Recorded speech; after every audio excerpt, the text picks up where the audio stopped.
తర్వాత భర్త వల్ల చాలామంది ఆడవాళ్ళు చెడిపోతున్నారు. భర్తకి తెలుసు భార్య ఎలా సిద్ధపడాలో, ఆమెను ఎలా సిద్ధపరుచుకోవాలో భర్తకి తెలుసు. భర్త వదిలేస్తున్నాడు.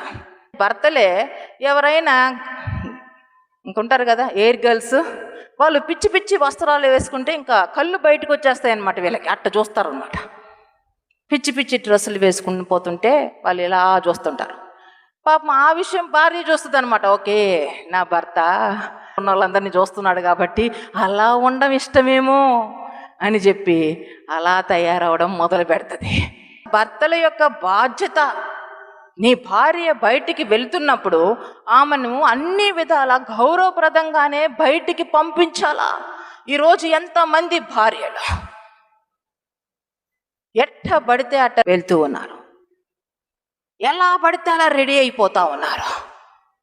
ఎందుకండి భర్తల్ని చంపే విధంగా భార్యలు తయారయ్యారంటే ఎవరి వల్ల తయారయ్యారండి? తాను తవ్విన గుంట తానే పడును అన్నట్టుగా తయారైంది అక్కడ. ఒక మంచి భర్త భార్య చక్కగా ఉండేవాళ్ళు, ఈమెకి లేని వేషాలు నేర్పించాడు భర్త. ఎక్కడ ఆమె అధికంగా ఒకవేళ సిద్ధపడుతున్నా, ఆమె ఇతరుల విషయంలో ఆమె ప్రవర్తన సరిగ్గా లేకపోతే ఆపాలా.